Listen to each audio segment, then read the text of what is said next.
Hello， 今日帶大家睇一個三鄉最平嘅一個別墅區，就係屏東呢個南山別墅啦。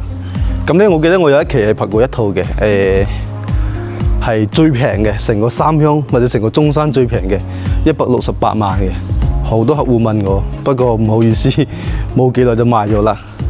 今日咧又有一套筍嘢，呢套筍嘢點為之筍咧？你都知道啦，買別墅千金難買單邊位，呢個別墅係單邊位嚟嘅。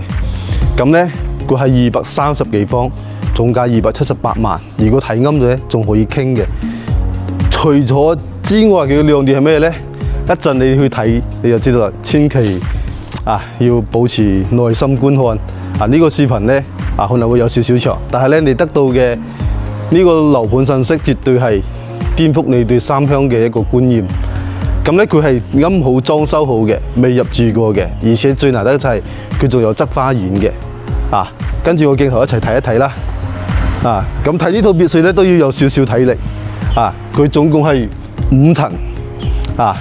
咁咧就係呢度啦。單邊位見到嗎？即係話你買咗呢度咧，呢套別墅咧，呢度咧係冇遮擋嘅，所以話買呢個別墅好似就係採光好咯。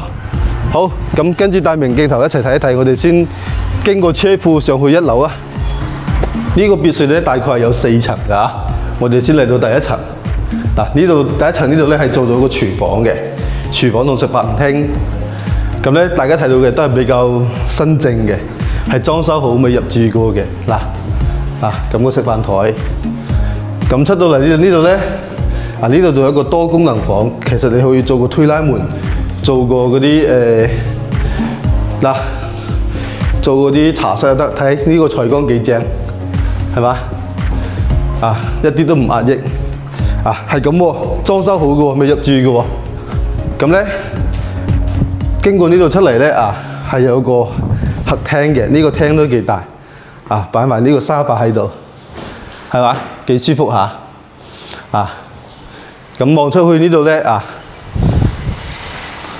呢度有花園啦，後花園就呢度，咁呢度都仲有側花園。咁我既然嚟啦，我哋就落去睇一睇啊！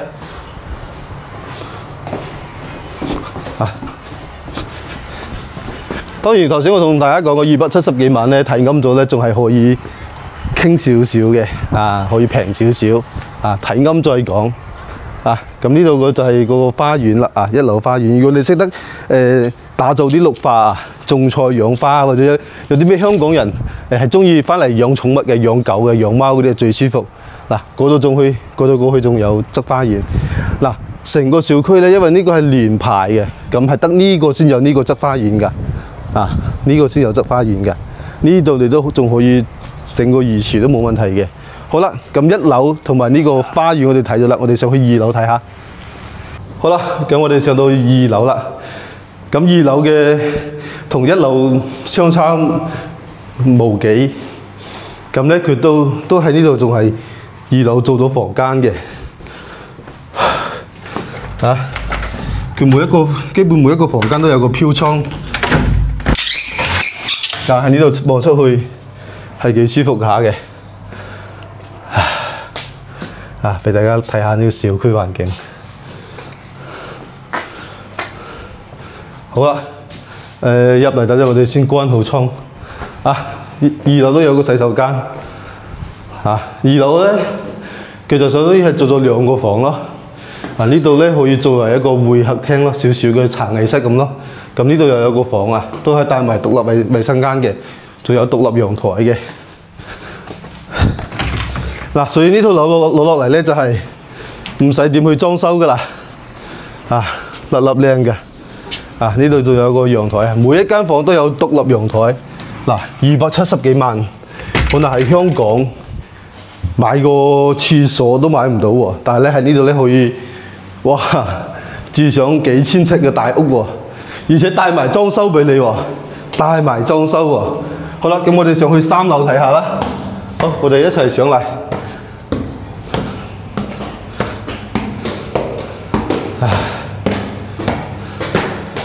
3樓呢度咧，同2樓咧個佈局基本係一樣嘅，又係前後一個房，呢度有一個可以放個沙發喺度，擺張茶幾喺度咁又有獨立個一個客廳咁。咁我哋望過嚟基本又係咁，同二樓一樣，又係一個獨立嘅陽台飄窗望出去，係嘛？嗰度盡頭嗰度又係。當然3樓呢度咧有一個獨立嘅嗰啲採光井咯。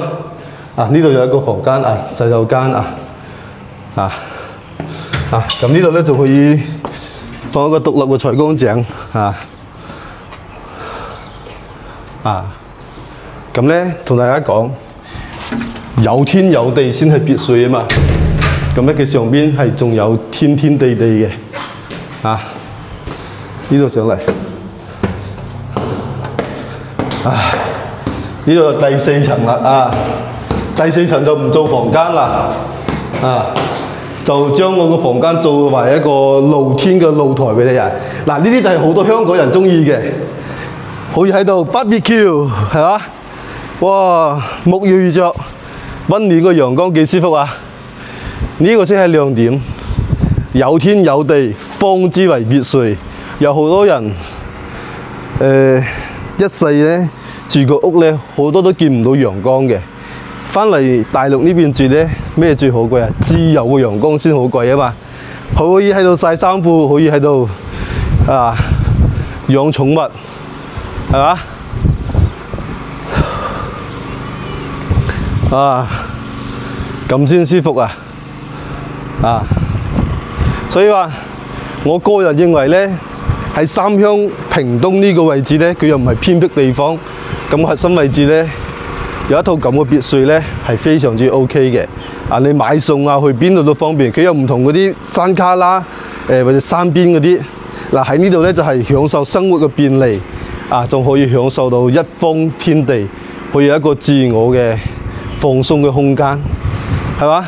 一個人無論喺出邊幾攰都好，一定要有一個屬於自己嘅空間，有個空間俾自己養下寵物，養下貓，養下狗，種下花，養下草，咁使自己疲憊嘅心情得到平靜。好，你哋覺得呢套別墅點你睇喺呢個樓頂望落去成個別墅都係比較整整有齊嘅。